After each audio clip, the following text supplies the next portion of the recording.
Welcome back to Boys and Ghouls Film Review, folks. I'm your host, Sir Stephenson, and this is my co-host, Mike Stephenson. Hi, guys. So tonight we'll be reviewing a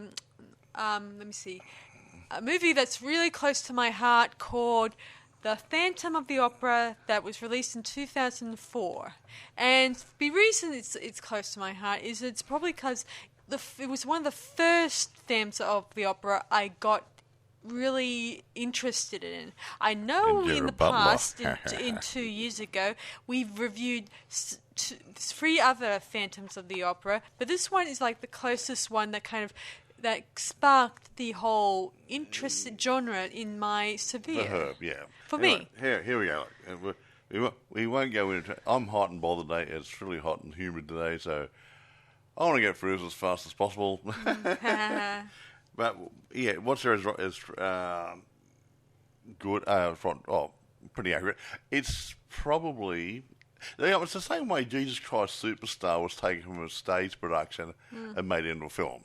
It's pretty much the same sort of thing. Now they did change a few little things and made it into the movie, but it's pretty much following the traditional the storyline and the songs of the original. Broadway. Yeah, the production. traditional all-round Andrew Lloyd Webber production with the theme attached to it. Now, one of the reasons why I've agreed to do this, I like the movie, don't get me wrong, but I thought it was getting a little bit wide of the mark on some of the things we do. But have a think about it. The Phantom of the Opera. No doubt. Was written back in about 19 something or other. What's the name? Where's it got? 1910 by a guy called Gaston Leroux. Okay. Now, it was made then. Yes. Okay. A few years later, along comes Hollywood. Phantom of the Opera with Lon Chaney. Was made in 1925. This is the top 12 movies, not all of them, based on Phantom of the Opera. Okay. Phantom of the Opera in 1925 with Lon Chaney. 10 years later, there's a movie, Chinese movie called Song at Midnight, which was based on the Phantom of the Opera. That was the first experiment in horror that the Chinese did. Phantom of the Opera in 1943 was Claude Rains. That was a pretty good movie. I've got that in my collection.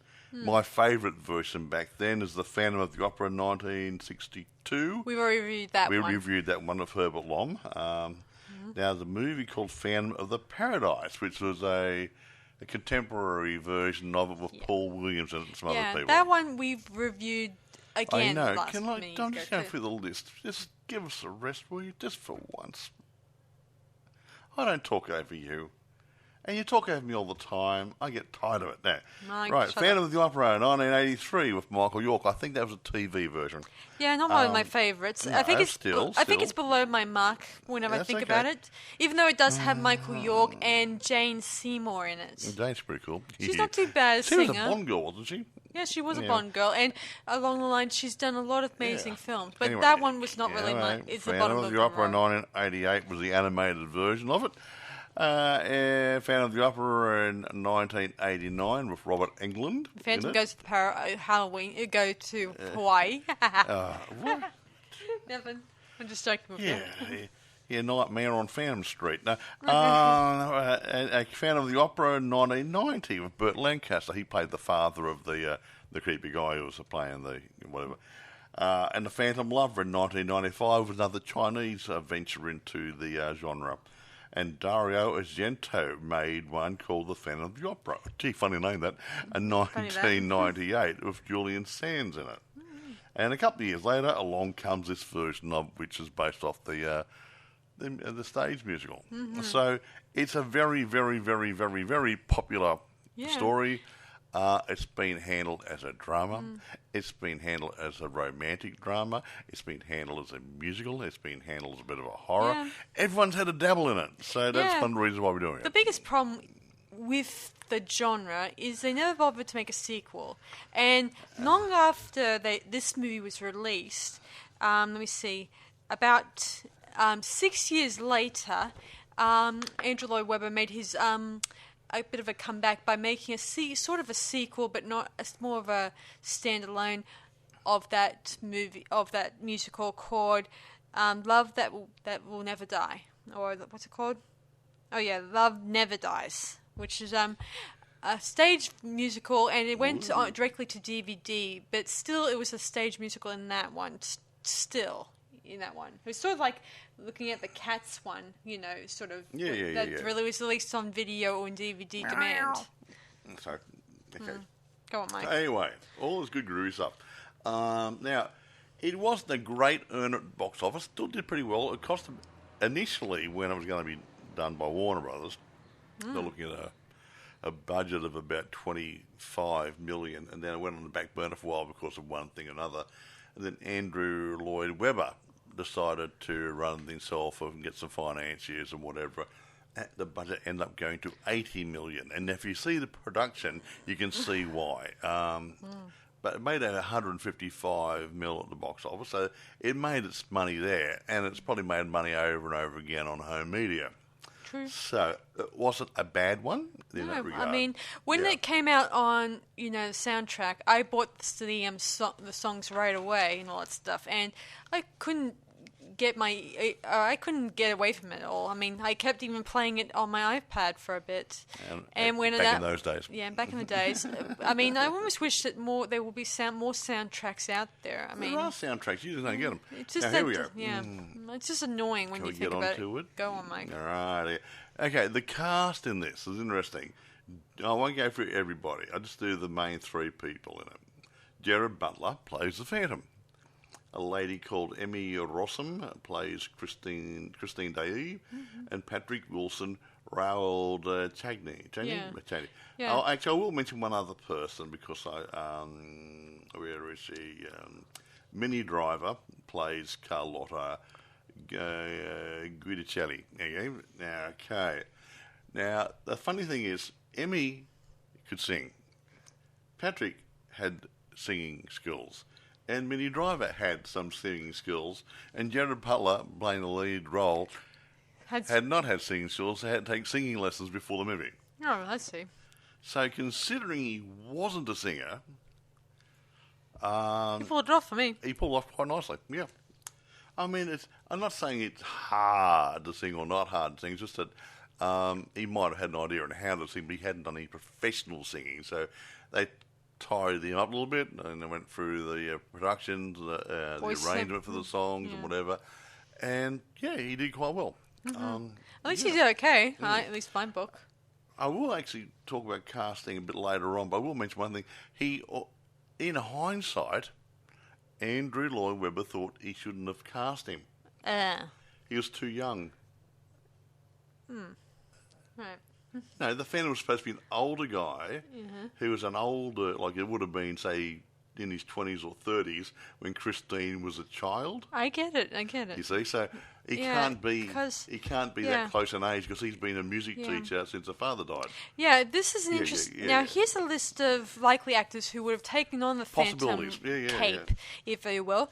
One is Heath Ledger, Hugh Jackman, and Antonio Banderas, and Meatloaf, and John Travolta. And they're no doubt older actors or experienced actors. They wouldn't have been that old either. Yeah, sure. Meatloaf wouldn't. But this again, Meatloaf might have been pushing a little bit. He might have been a little bit older. John wasn't that much. He could have been a little bit older, maybe. Going back then. Yeah, he could have been old enough for it. But he had to be at least 25 to 30 years old in it. True. You see, and if she's 20, he has to be at least 50 years old. Yeah, you have a point, Mike. See, that's where the problem is getting the casting right. Considering the flashback, which we see in the story, we find out. Well, I'll explain that later when we get to the story. Well, you saw that bit there, that other girl's mother who was a ballet instructor. Madame Jury. Jury. Now, he's supposed to be her age. Yeah, roughly. And she looked older than him. Yeah, they were both the same age, like 10 or 12. Whatever, They'd be in the flashback, I mean. Yeah, so it's just so that... But I don't think he had any problems with his voice. I think Andrew Lloyd Webber was happy with the production overall. So. Yeah, true. But interesting. A little thing to think about. Anyway, do you want to tell the story without... might as well. Without singing the songs, please? I've tried not to sing the songs, but I do... Point of no return. I can't help it. If the voice commands it, or the angel of music asks me, I'll probably say a bit of the lines. Can this angel of music tell you to shut up? Shut up. Okay. Anyway, so the story takes place in, what year was it? 1999, I think. 1919. 1990. And at this time, the opera house is a wreck, and they're doing an auction where they're auctioning off bits and pieces of leftovers. Yeah, like stuff out of the vaults, old props and stuff. And Then they're planning on closing and shutting down the opera house put a McDonald's there or something. Probably, or renovate it to make it a Moulin Rouge. Well, it doesn't say. It just says dilapidated, so they're going to bulldoze it, probably put McDonald's there. Or Starbucks, or Moulin Rouge, like I said. Anyway, so dear old Raoul, what's his name? Whatever his name is. The Count or whatever it is. The Count of Monte Cristo. Whatever. Raoul, who's an old man, has arrived there, and he plans on getting some bits and pieces from the auction. Yeah, for memorabilia. So he ends up with a monkey music box. Paper mache monkey music barrel music box with a little monkey sitting on top with his little cymbals going clady, clady, clady. Yeah. He meets he sees Madame Jury in an old state, and she was bidding for it, but at the same time, and then she realized, nah, I'm not going to bid for it now. He needs it more than me. And as he's looking at the music box, he's remarking how much the detail work that his wife mentioned on it, and every detail, exactly as she said.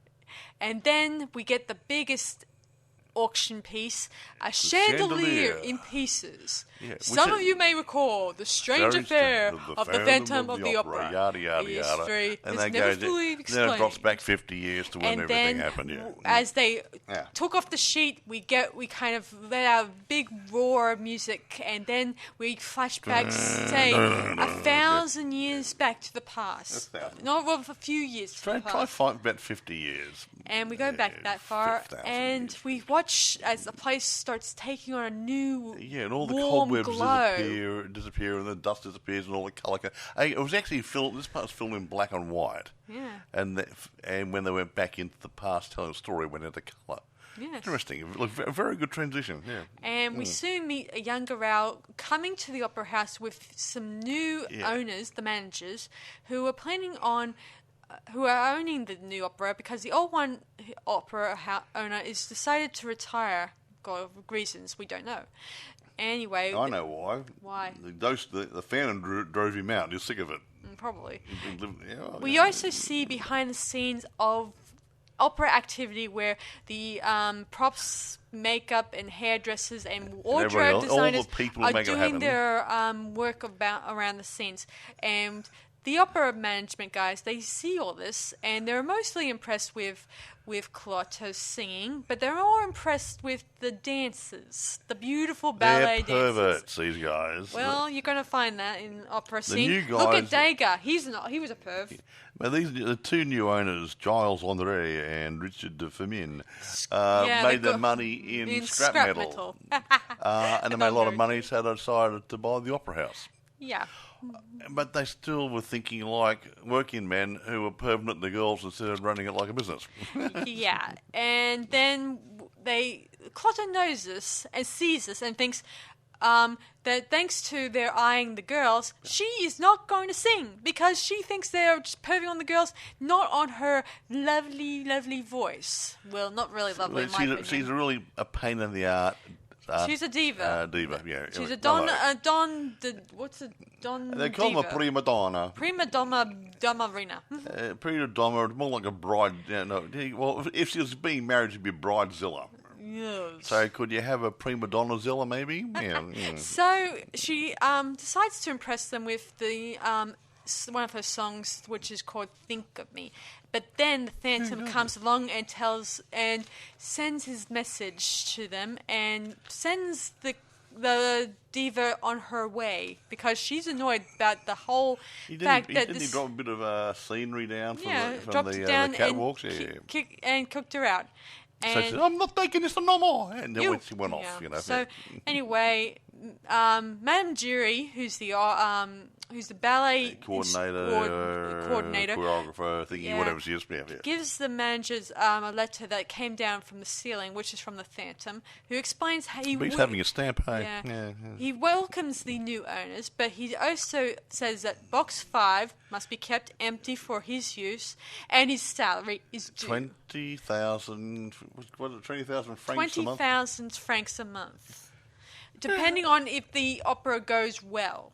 And unfortunately, they have no singer, so technically they're in the doghouse.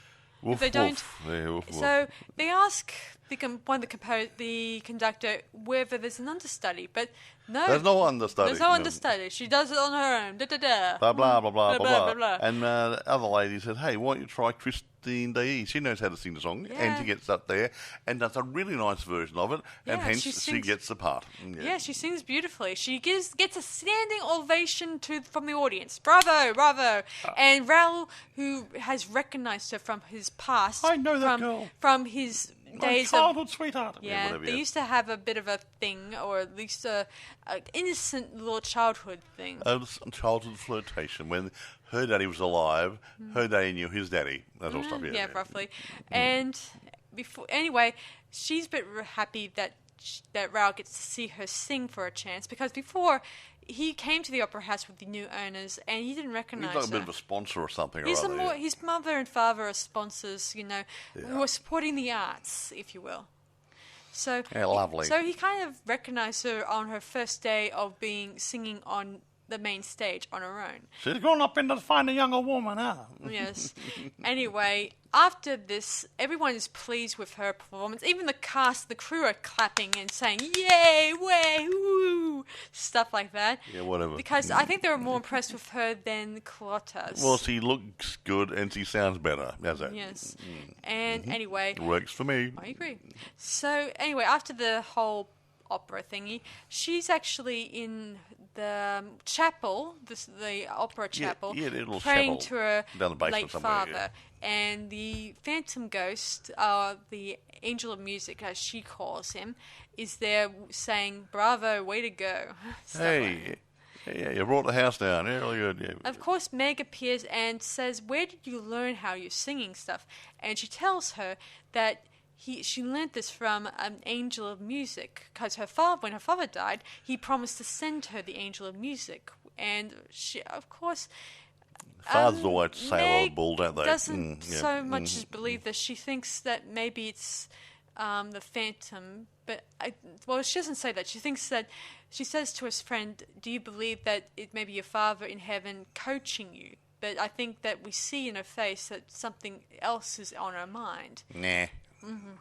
Anyway, we then move on to her, dressing room, or I think ex-Clotter's ex-dressing room when I think about it. Probably Clotter's ex-dressing room, because she went out and she took over. A lot of people are surrounding the dressing room because it's a full house. People, no doubt, patrons of the arts come to visit the people, asking them, "Oh, I love your performance. Could you do it again?" Please. Oh, come on, give us another one. Of course. When Madame Jury and her enter the dressing room, she's presented with a red rose with a little black ribbon around it, which indicates from the Phantom. Yeah, he always uses black. Yes. Black is really a wonderful colour. Everything goes with it. Yeah. Anyway, Raoul visits Christine and he remarks about how much... reminds her about the fact he used to call her Little Lottie from a story or a poem. A story or a poem, something like that. I can't remember. Yeah. And he she then tells him about the angel of music, and he goes on to say that he's happy to see her again, and he plans on taking her out for dinner time.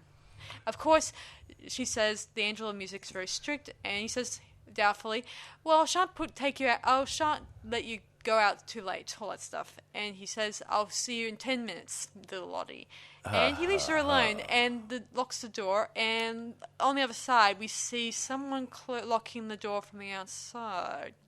Or the inside? I can't tell. Well, it was on the outside because I saw the key and I saw Madame Jury on the other side of the wings, watching him. And we watch all So the... he got around pretty quick. He came out the other side through the mirror. He was very fast, wasn't Yeah. he? Yeah. We then watch as all the candles throughout the opera house go blow out. And then we hear his That's booming... really bad Ignis, though, honestly. Yeah. We then hear his booming voice telling Christine to telling of her that Raoul's a fool and that she's made this awesome triumph. Do not let him get in your way. Yada yada yada. And Christine says that she's asked forgiveness from her angel and to beg for him to stay by her side and guide her throughout her life and stuff. And he says, "Look in yourself in the mirror, and I'm there inside." You can see me in the mirror. She gets really cruel. spellbound as she stares into the mirror, and then you can see the phantom slowly appearing in the mirror. And we know it's a two-way mirror. And then we hear Raoul on the outside of the door banging on it, saying, he's yelling tapping on but the chamber door. Christine doesn't hear him, and he's beckoned by the phantom to come through the mirror, and it's like watching her enter a fantasy world in this next scene. So the mirror slides away and she steps through the frame of the mirror, but they don't close it all the way. Yeah. Yeah, anyway, so we watch as her enter this magical domain where we see candles strewed around the place. It looks like she's stepping into a fairy tale. Yeah. We got a funny feeling that was part of a hypnotic state because it wasn't really like that. And we hear the famous Phantom of the Opera song, which is awesome, which to me is that is, one? Ding dong, the witch is dead. No. The Phantom of the Opera is here inside your mind. Yeah, that's enough of it. Then we watch her go down the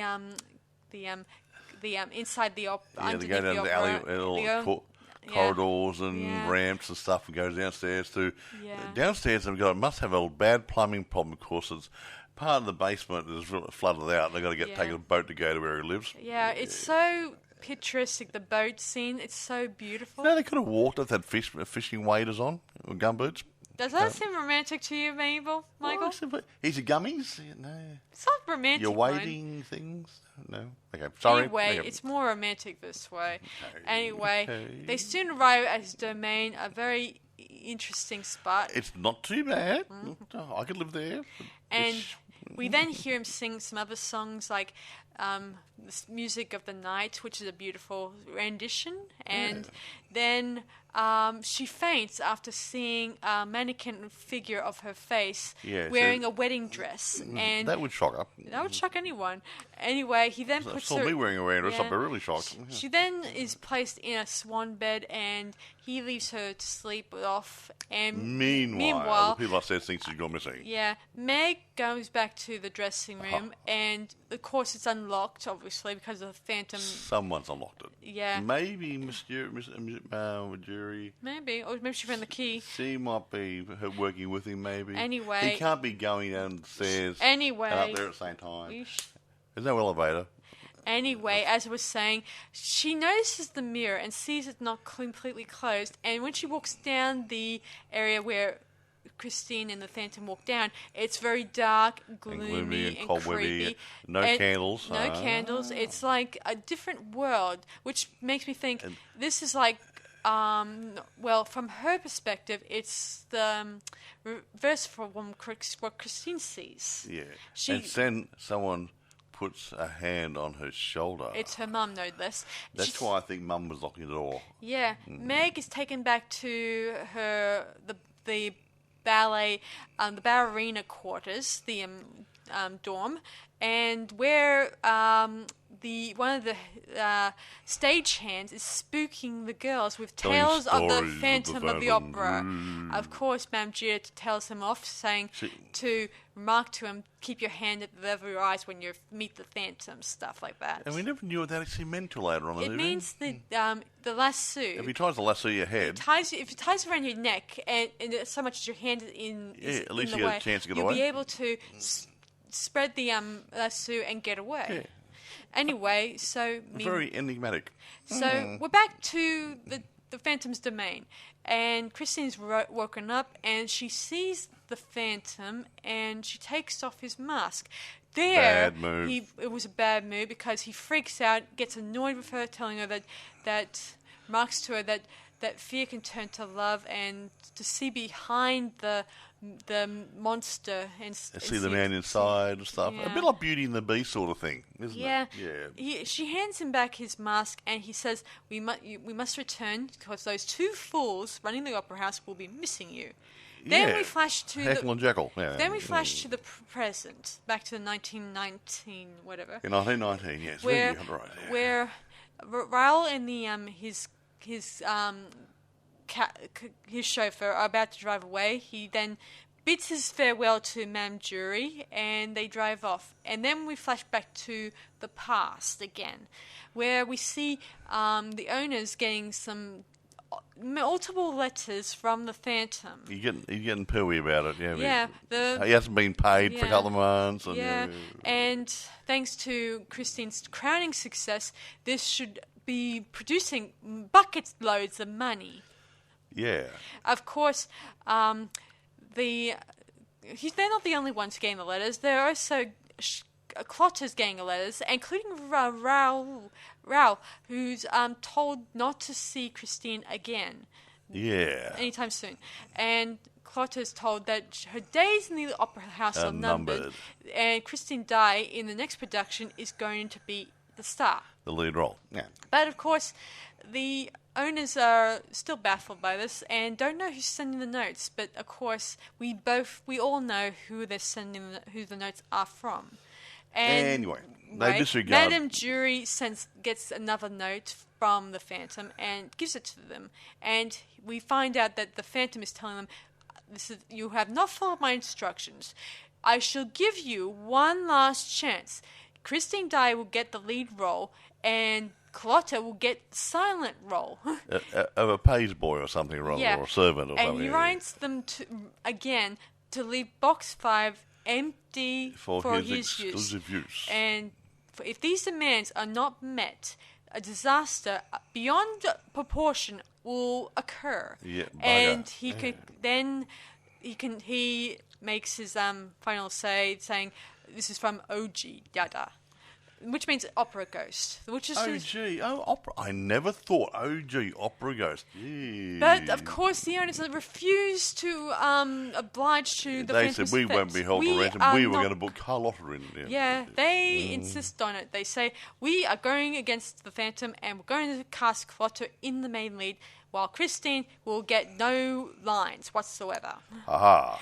Anyway, but Clotter is bent on leaving, so she ends up gathering her belongings. Everyone, including the cast and the extras, keeps giving her either telling her, "Goodbye, we won't miss you." Guys flashing a brown eye at him and everything. And then when she gets to the front door of the opera house, one of the audiences says, "Could you please give this flower to Miss Daae?" Which was probably another nail into the coffin for her, saying her days are numbered. But the owners say the public needs you and all that stuff. And she's like, "Wouldn't you rather that little Christine Daae instead?" But of course they say, but they continue saying, "We need you." So they got no freaking idea. They include bribing her by getting chocolates, and dogs, flowers and jewelry. Anything to make her stay. I gotta admit, that is a lot of bribery. Well, someone bought me a bunch of flowers and some jewellery. And anyway, soon enough, they deck her up and get her dressed. Christine, of course, is decked up in the page boy outfit, which is what her role is. Anyway, they start the production. It's a comedy, and it's very funny. It's hilarious. Well, it appears we only saw bits of it. We're not going to see the whole lot, are we? The Phantom watches from the room, and he actually replaces the special spray bottle. Oh, yeah. Carlotta uses a spray for throat, so it helps her sing, but he's put a chemical in it. Now, I'm not sure. I think he put alum into it or something like that, which would, I believe, it constricts your vocal cords a bit. Something like that, anyway. So, Anyway, when halfway through the production, he's like on the top of the ceiling, and he says, "Have an construct. that box 5 should be kept empty. And of course, the Christine, who out of the blue says, it's him. And of course, Collar says, your part must be silent, little toad. Type of attitude. And he's like, a toad, madam. Perhaps it is you that is the toad. And we soon prove it by when she sprays.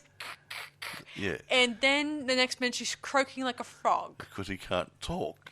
And what then a shame. the owners come back on the stage telling the audience they're sorry, but they'll proceed with the play, but they'll have to... It's a musical interlude. They'll have to get Christine to play the lead role. The lead role. And so they're going to... 2 minutes in the changing room. Yeah, so they're going to sort of mix around the... They put a ballet or dance routine from scene 3 or act 3 into it to keep the people happy while they're getting changed. You can't say, bugger off and go out and have a cigarette and a drink while doing it. No, that's true. You cannot do that. No, so you have to please the mass for gosh knows reasons. So anyway... so they begin the ballet, and it doesn't go so well because everyone's in a rush to get everything organised. And the orchestra has to start flipping through the pages, trying to remember their music. Part. Get on with it. Anyway, so Christine's getting ready, and while she's getting ready, the upstairs in the catwalks, the stagehand I mentioned earlier, who was being naughty with the ballet students, trying to scare them, starts getting chased down by the Phantom, and the Phantom catches up to him and starts strangling him. And then he puts a rope around his neck and throws him on the catwalk, and he dangles just at stage level so everyone can see him. Isn't it lovely? Yeah, audience and ballet dancers alike scream and freak out. He's 5 minutes of fame. Not bad, eh? Yeah. Of course, the owners run onto the stage saying, please remain in your seats. Do not panic. It was strictly an accident. Okay, he had an accident. How can you have an accident with a rope around your neck?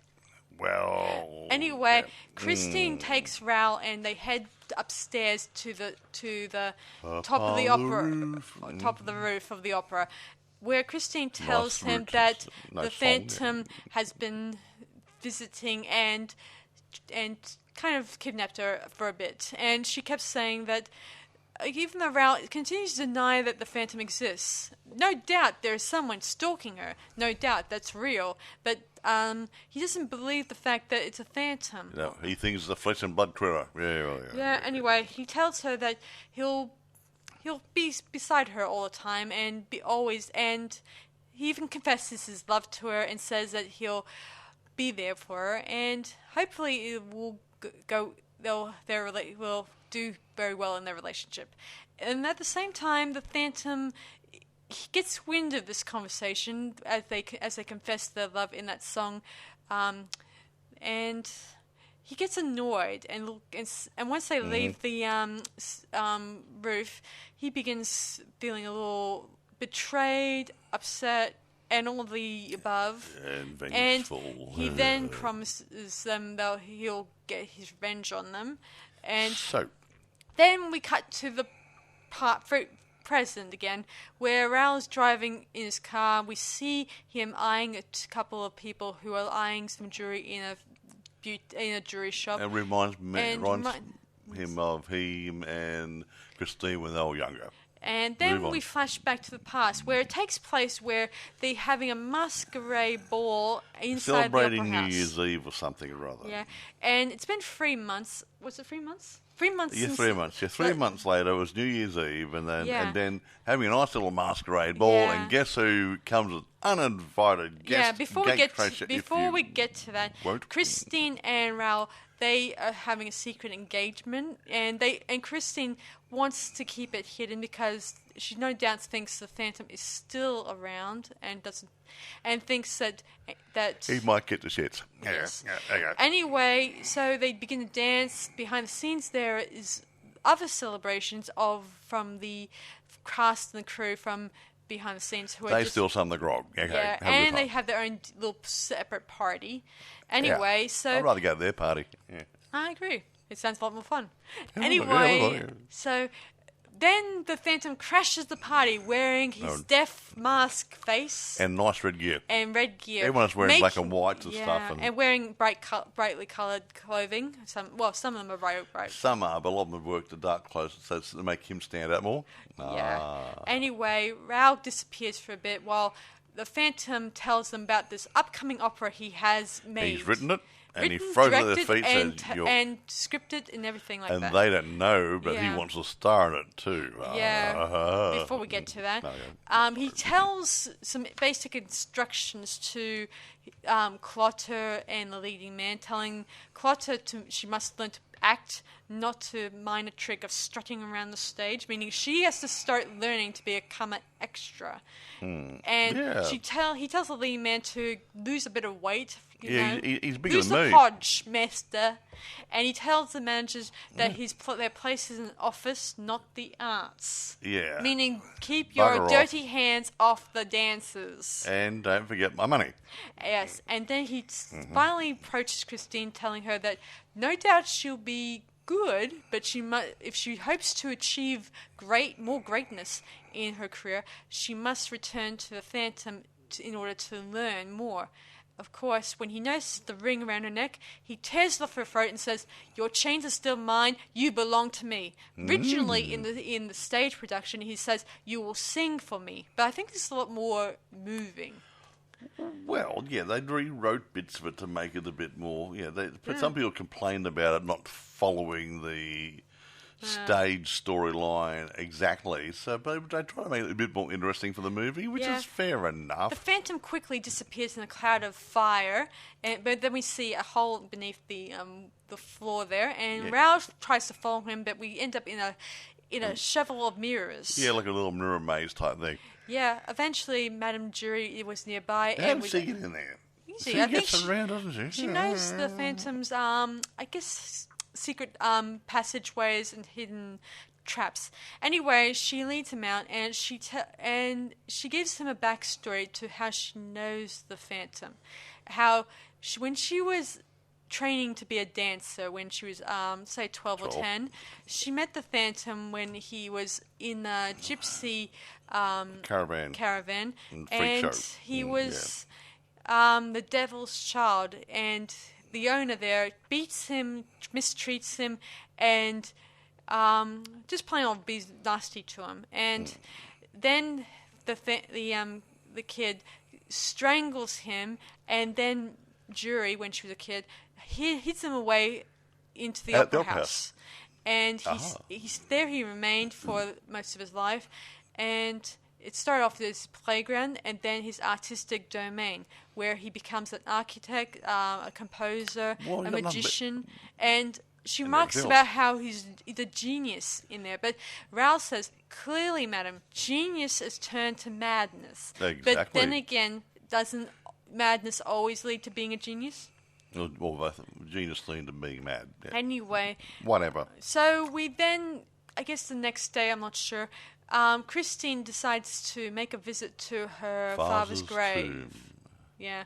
A mummy movie. No, yes, no. Well, mausoleum, movie? If that's the word. Yeah, mausoleum. Yeah. Anyway, she tells the carriage driver to prepare a coach. Then he gets knocked out by the you-know-who. And the Phantom takes his place. Yes. Raoul gets wind of this, and he heads down to where they assemble the carriages, sees the man being badly ouch on the back of the head, and he tells them where Christine was heading. He mounts a horse, and he follows pursuit. The Christine gets there, sings a few ballads about how she longs for her father being here with her and stuff like that. And the Phantom appears, trying to use his hypnotic voice to come to him. Come to me. And then Raoul appears, tells her this thing is not your father. And then Raoul and the Phantom, they face each other off in a sword fight to end off sword fights. Well, not really end all sword fights. That's stupid. Nice little sword fight. Very nice. They fight their swords, and then we think that Raoul gets injured, but luckily enough, he gets the upper hand with the Phantom. And Christine tells him, "No, Raoul, do not do it this way. Don't hurt him." Anyway, that Rao noise. mounts his horse and he gets Christine out of there. And then this is where the Phantom says, "Now let it be war on you both." Then we flash to Rao back at the Opera House, where he tells the managers that they've all been blind and that they should try to think like this. He thinks that if they let Christine sing, no doubt the Phantom will attend and watch the performance. And then we'll try to arrest him. Yes. So he arranges with the regiment to get the soldiers in to secure the place and make sure that nothing will happen on opening night. Of course, let me see. By the time Rao approaches Christine does not want to do this. She feels like that no doubt the Phantom will be one step ahead of everyone because he has been ahead of everyone throughout this project, wasn't he, Mike? Always. He's always. Just always like Aladdin. Yeah. One step ahead of them, whatever. Yes. Anyway, not that way. Sorry. Oh. Anyway, okay, sorry. Rouse promises her that they will look after her and protect her, but it's all on her to get through this. She's a bait. Yeah.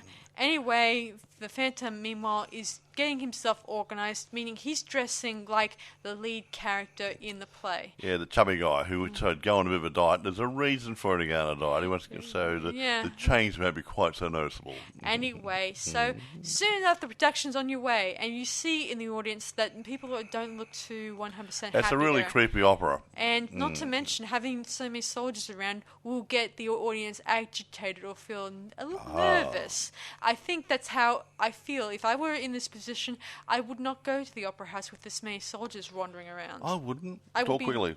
I mean, I would have done it like Claude Rain, have a few soldiers dressed up, discreetly as ballerinas. As either staged hands, maybe a few extra actors. No one noticeable. That's my way of doing this. Ice creams, popcorn. No, nothing like that either. No. Maybe $2 on the side. No. That's what I've done if it was my shoes. Anyway, so the opera goes on your way. It's dark, creepy, and it's called Don Juan Triumphant. For you guys in the audience, Don Juan is a womanizer in the story, obviously. Well, whatever. It's a sort of a myth or a legend. When you're Don Juan, you're done them all. I knew you'd say that. Well, anyway, so the play goes well. Christine Carter is part of the chorus. Yeah, that's the word. Yeah. And she sings not too bad for a chorus member. Of course, she gets a few moments in the spotlight in that. Anyway, then we get to the leading male actor who's about to do his quick change. He quickly gets his cloak and he hands over his sword to the other guy, and he heads to a dark room, and then the Phantom jumps him. Oh, that's a bit rude, isn't it? Then Christine, in the most revealing attire, comes on the stage and starts singing her first lines. And then the Phantom appears, and and she knows straight away. Oh, he starts singing the first few lines from Past, Beyond No Return sort of thing. Yeah, it's a beautiful song. It's one of my the point of no return. Yeah, it's one of my favorite songs, next to the Phantom the Opera song, which is cool. Yeah. Anyway, so the Phantom starts singing his song, and we can tell right away. It's a very intense song, this one. It's very deep and dark and very gloomy and passionate and all the good things. Yeah, coming to a climax here, folks. Yeah, we notice right away Christine is totally fixed on the singing, and we notice right away that Rao, the managers, and some of the soldiers, they start realizing, they didn't realize this will be the turning point to the story. They were hoping probably, I guess, he would come out of nowhere and start being a pain like right? But it didn't seem like that. Nope. Maybe if they took the managers out of the box 5, maybe that would make a big difference. Well, it could have had a room. It could have had a seat. Yeah, that would have made a big difference in my book. So anyway, Rao is freaking out. He doesn't know what to do. He signals to the managers not to do anything because they no doubt this is their last chance of trying to capture or even kill him if necessary.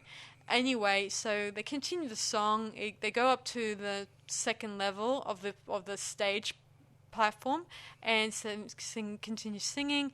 And when they get to the middle part, he begins to sing some bits of lyrics from the other song that Raoul sang to her. Say you'll share with me one life, one love. Anyway, as he gets to the final line, Christine turns and calmly takes the mask off, and we see his horrible scarred face. And so you guys know, in this one, I should mention, he's actually wearing, aside from a mask, he's wearing a fake wig to, I guess, to hide his scruffy appearance, in my opinion. Probably.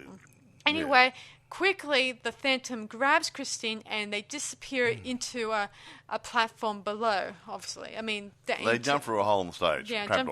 Jump through a trapdoor below the stage. And then I should mention... The chandelier, this is important because the chandelier... Doesn't he cut a rope or something? He cuts the rope and the chandelier starts rocketing back and forth, and then we don't know where it was going to land until it lands inside the... Just in front of the stage, wasn't it? Yeah, in front of the stage, and then it catches fire.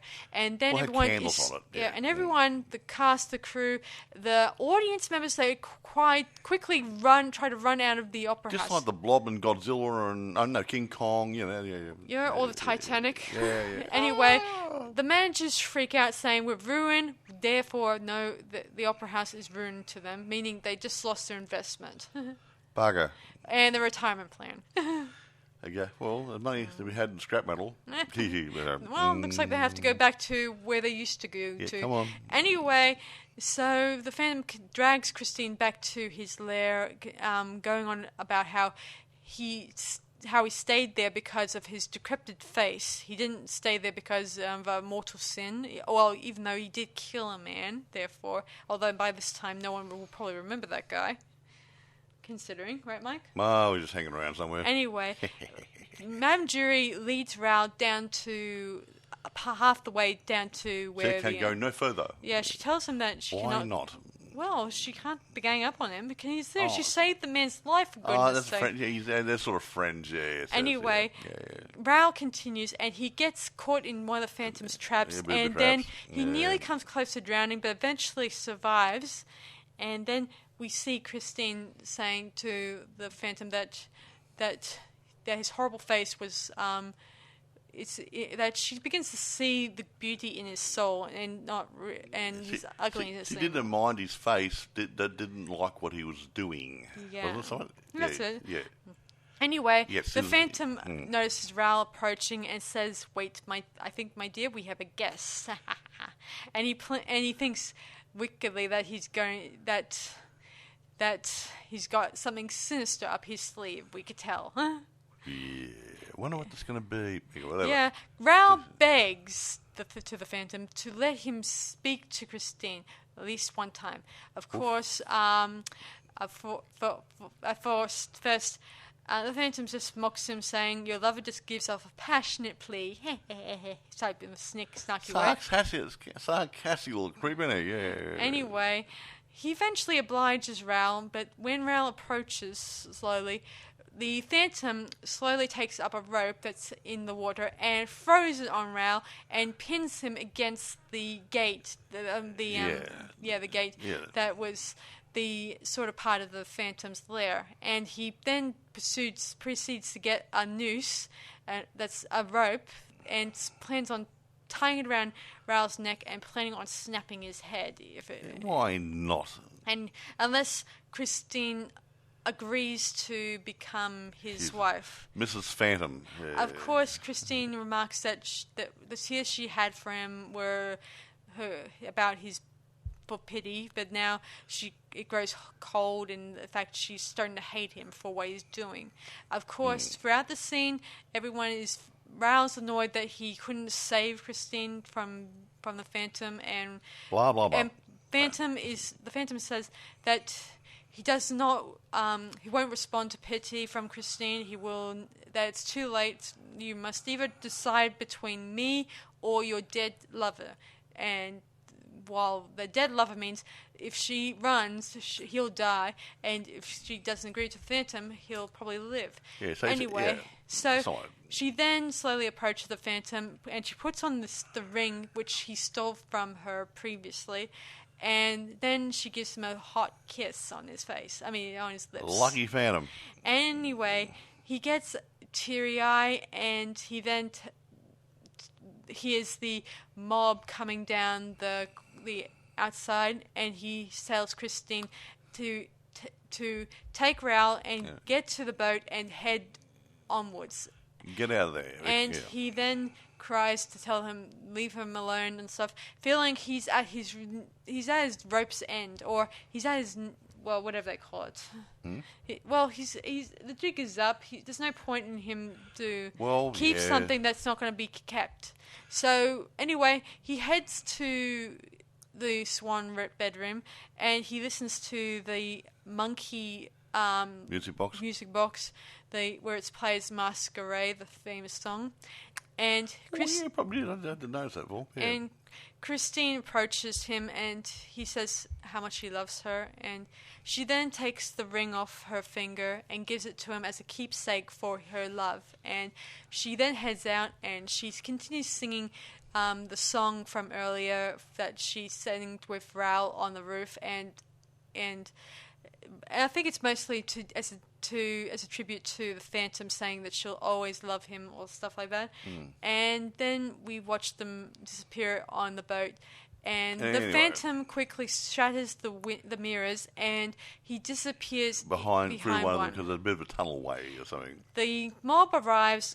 Meg is among them. She wanders around the room. She finds the Phantom's mask along with the monkey music box. Yeah. Then we flash to the present again, where we see Raoul arriving at the graveyard, the same graveyard where Christine Di's dad was buried, and where we see the gravestone of Christine that says "loving wife" and "loving mother," and we see that.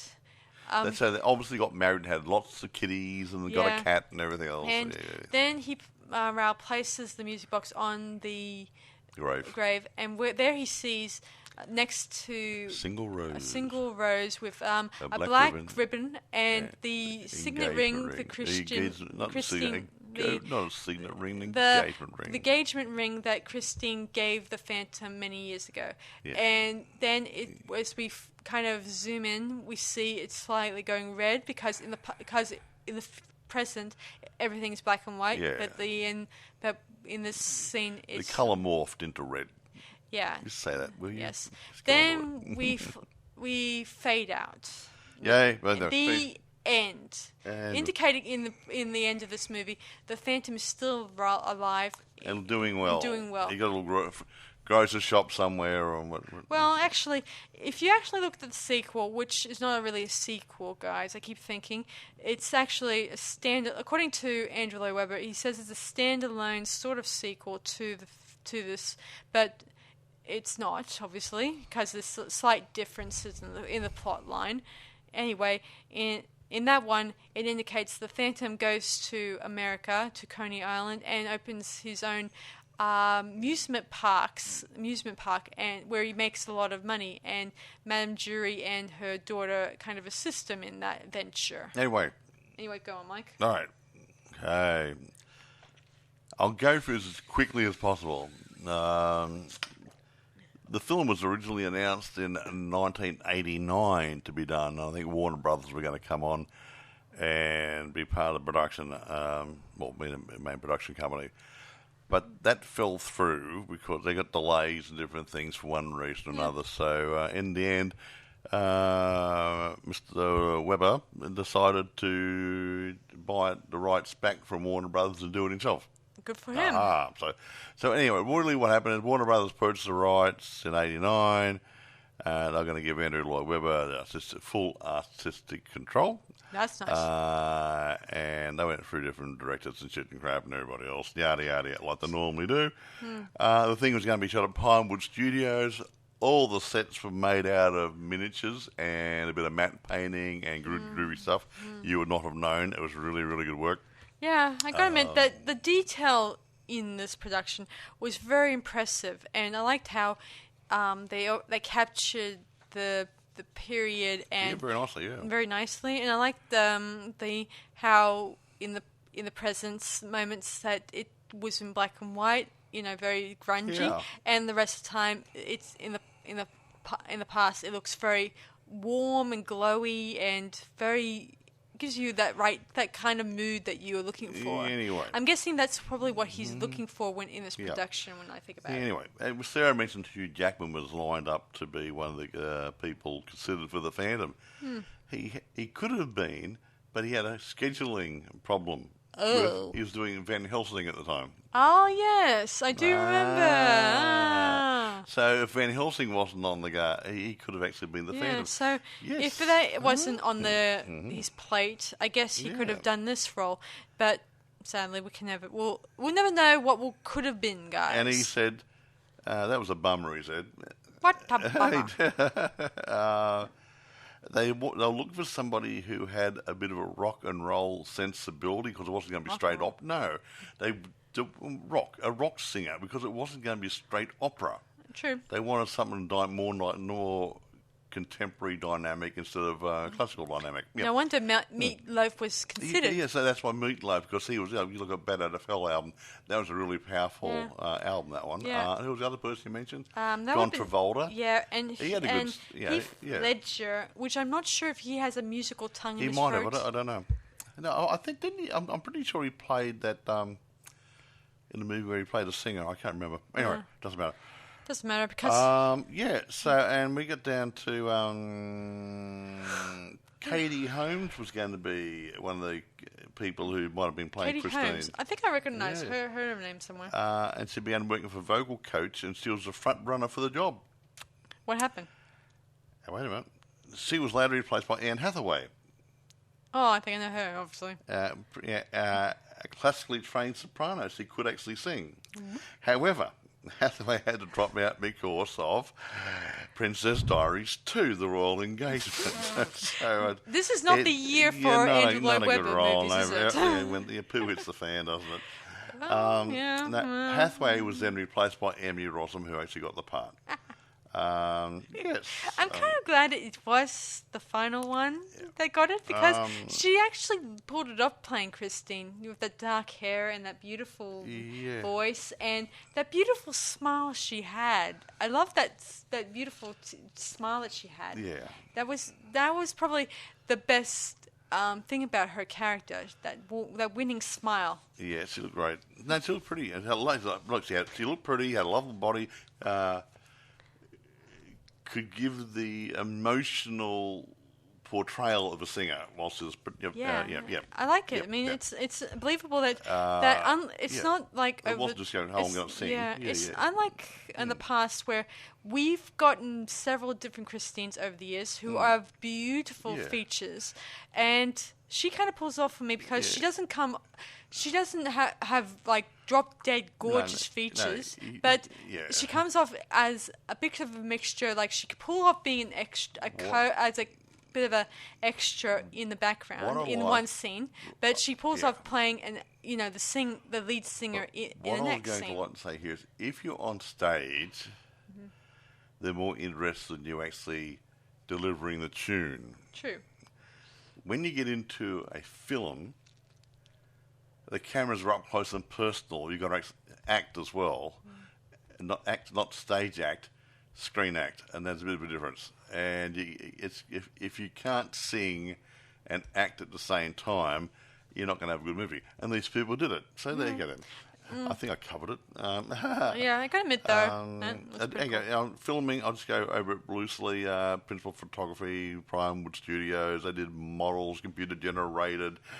Blah, blah, blah, blah, blah, blah, blah. They did a lot of things to make it look real and integrated it quite nicely.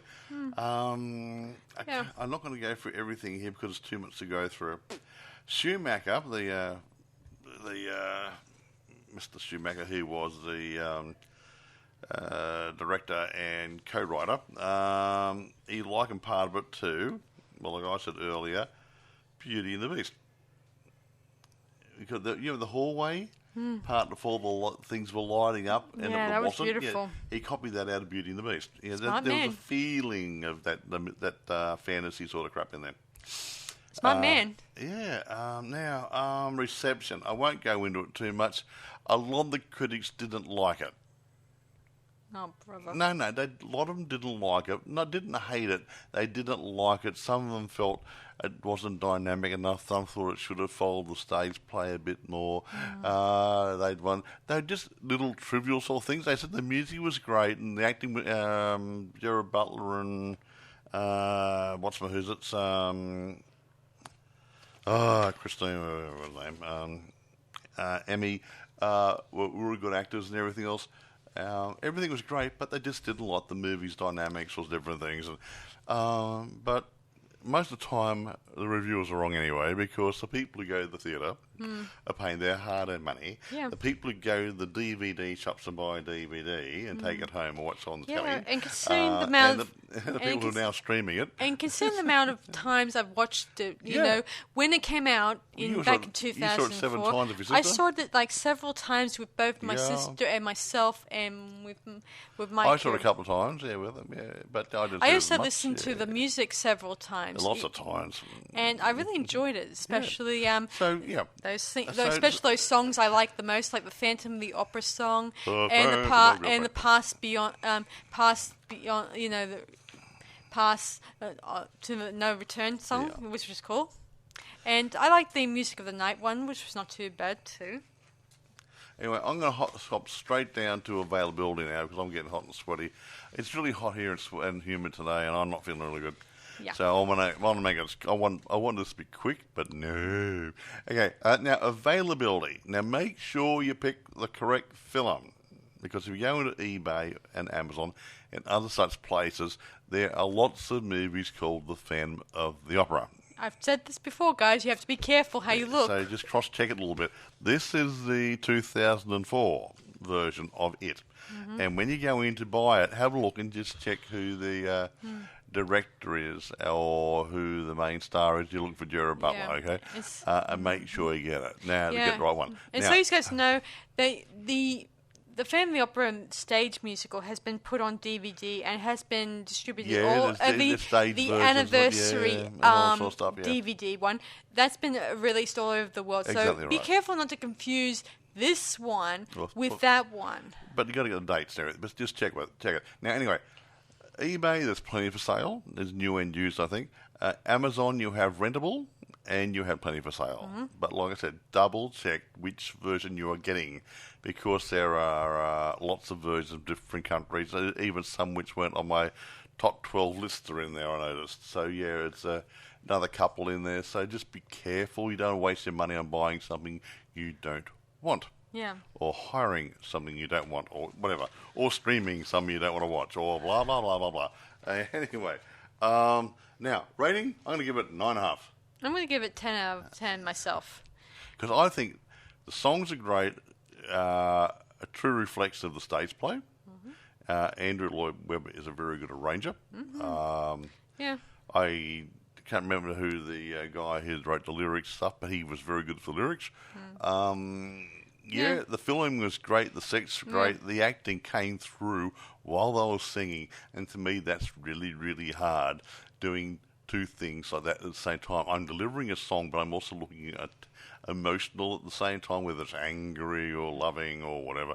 So they've done it really good, because there's a lot of close-ups there. Yeah, there's plenty. A lot of mid-shots and whatever, and they look like they're living the part. And you got to take your hat off to Emmy and Gerard and the other people who actually made the project come to life. Yeah, despite the age thingy-wingy. Yeah, he could have been a couple of years, another 10 years older maybe or something. Yeah, but that's the thing about makeup and stuff. It can either make you look older or make you look younger. Well, they made he was a bit too young for the role. It's sort of like, remember who was it? Was it the guy who was offered a James Bond role? Was it Timothy Dalton? Yeah, Timothy Dalton. When he was offered to play James Bond early in the piece, he said, I'm too young. So about a decade later, he came in and played James Bond when he was 10 years older. Yeah, anyway, I don't think it's an issue for me. I mean, as long as he looks... compared to Rao, which Rao looks like he's a very youthful man. Rao's supposed to be around her age because they grew up together. He looks... I know that, I know I'm looking for a mask, but every time I look at him with her, he like you could see the tiny bit of age difference between them, and it's kind of you can feel that energy in that scene where he's when in the masquerade scene, you feel that like they're a world apart, you know. Well, yeah, they're a world apart. He's rich and he has accounts and everything else, and she's. What are you talking about? You're talking about the Phantom. Phantom is. I thought about Raoul. I wasn't talking about Raoul. We didn't say, I was actually. talking about how the Phantom and her are a world apart, meaning they're. I mean, he's living in a dark domain while she's living in the real world. Oh. It's quite different, but at the same time, he's more worldly and wise. Even he's though smarter he lives in a, he only knows the only life he knows is the opera house, but he's well read. But he's well read, well educated, yeah. And even if he wasn't having the scars on this part of his face, he could have gone really far. He could have been a businessman or something rather than lots of money. He could have gone really far in the world if he didn't have that blockage in his life. Yeah. I mean, I remember when the sequel came out that he did eventually succeed as a businessman, but behind the scenes, meaning he couldn't do certain things like meet with actual associates like investors. Yeah, so he had the other lady. He had to get someone else to Mrs. Ugly. to muddy the waters a bit. Not muddy the waters. Okay. But go between. Be a go-between. Yeah, that Mrs. Whatever Bugler, Mrs. Yeah. Whatever. Yeah, so and Meg. Yeah. There's an interesting bit of storyline for that, even though it doesn't connect to this movie or the other family opera musical very much, because there's some major changes. Even though the songs, there no doubt that were written by Andrew and the other guy, are slightly similar, and you can hear it in the way it sounds, because it doesn't change when it comes to Andrew Lloyd Webber's work. No, the music's the same, but the way the individuals sing it, their own phrasing's just a little bit different on it. Yeah, I mean, it's there. Yeah, I mean, when a lot of people have told me this in acting profession, that there's going to be a lot of people who are going to be slightly changing the wording to suit the way they speak. Yeah, can do, yeah. Which is an ongoing thing for some actors. As long as I don't lose the spirit of the song, tune, the meaning, whatever, yeah. But they're going to say the right words, maybe phrase it differently, or change a word to make it easy for them to sing. Mm-hmm. Yeah. That happens. It does happen. It's an ongoing thing. It does happen, yeah. Anyway, I want to go. I'm getting hot, sweaty, and dribbling here. That's about it for us, guys. Be sure to check it out. I think it's on Blu-ray and DVD. Oh, it's probably Blu-ray. Yeah. You'll find a good copy, so your local streaming service may have it there as well. Guys, I definitely encourage you guys to check out the anniversary. Of the family opera. There's a stage production of the anniversary, and we've got all the main male roles, phantom roles, stage role guys. 4 of them. There's 4 of us.